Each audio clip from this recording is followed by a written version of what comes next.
meus amigos, como eu disse na introdução para vocês, hoje nós vamos falar sobre o carimbo de escudete, o surgimento e o uso da marcação. O vídeo pode parecer um pouco monótono, até por vocês estarem vendo só as moedas e não terem a minha imagem, mas o que vale mesmo é a informação.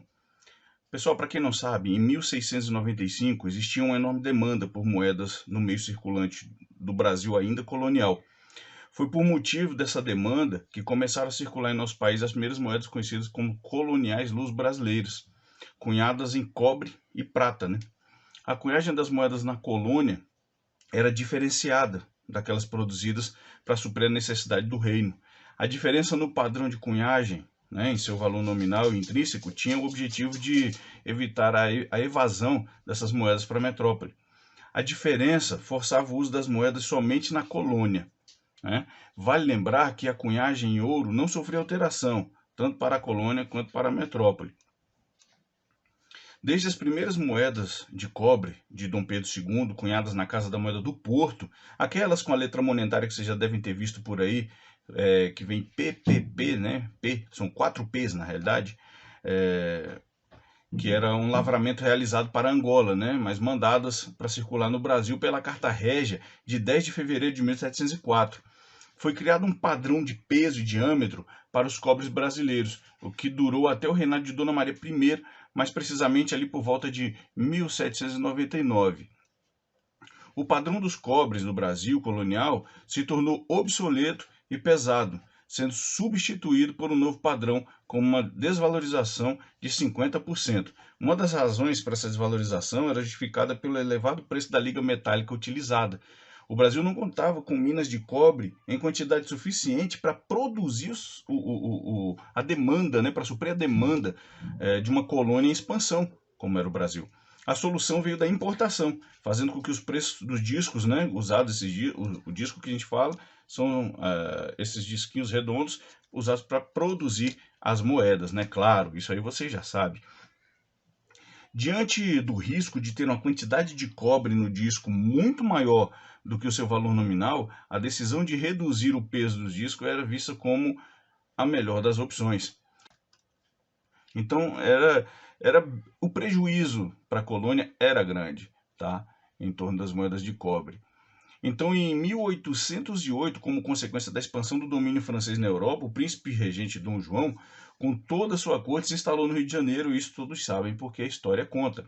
O jovem soberano, precisando de muito dinheiro para fazer frente às despesas daqueles que o acompanhavam, né, toda a corte que ele trazia de Portugal, adotou medidas econômicas que tinham a finalidade de disciplinar o uso do dinheiro, né, em sua principal colônia, que era o Brasil, e contornar assim o problema da falta de dinheiro necessário para manter a corte em pleno funcionamento. Uma dessas medidas foi o Alvará, de 18 de abril de 1809, que ordenava a aplicação de uma contramarca em todas as moedas de cobre com data anterior a 1799, que estivessem, né, no caso, ainda em circulação como moedas do padrão antigo. Então eu trouxe para vocês aqui essas 4 moedas, que são algumas das que eu tenho aqui, que são contramarcadas, né, possuem essa contramarca do carimbo do escudete, como diz o Alvará de 18 de abril de 1809. Então, pessoal, trouxe para vocês verem, tá? Mas vale lembrar que aqui nascia o carimbo do escudo, conhecido entre os numismatas como carimbo de escudete. Segundo a determinação desse alvará que eu falei para vocês, qualquer cobre anterior a 1799 deveria ser marcado para que o seu valor em relação ao peso fosse ajustado ao novo padrão. Então, essa é uma breve história de um carimbo muito interessante, e o qual vocês podem ver. Eu vou mostrar para vocês aqui de forma mais aproximada.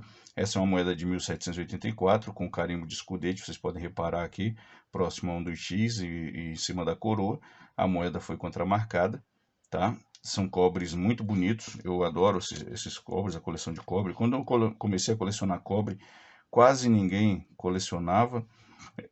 Eu tenho uma catalogação básica no holder aqui, né, que é o invólucro no qual eu coloco a moeda, mas eu tenho uma planilha, naquela planilha que eu até disponibilizo para vocês aí, é onde eu coloco as maiores informações mais complexas sobre cada moeda dessa, tá? Então, eu escolhi para vocês justamente as datas que são anteriores, né? Que são cobres de 1775 aqui, 1774, como vocês puderam ver, 1774 aqui também, tá? Todas contramarcadas. Essa aqui foi uma moeda de naufrágio, essa é uma moeda muito bonita. Essa e essa aqui são moedas de naufrágio. Essa aqui, então, ela tá belíssima, belíssima, tem uma pátina muito bela, tá? Enegrecida. E essa moeda aqui eu acho particularmente fantástica, tanto a sua pátina como a marcação, né? É uma moeda lindíssima, as moedas de cobre. Eu tenho uma satisfação enorme em colecioná-las. Então é isso, pessoal. Se você não é inscrito no nosso canal, inscreva-se, ative o sininho e ajude a fortalecer esse canal que traz cultura numismática para vocês, falando a verdade e colocando realmente raridades à sua disposição. Até o próximo vídeo.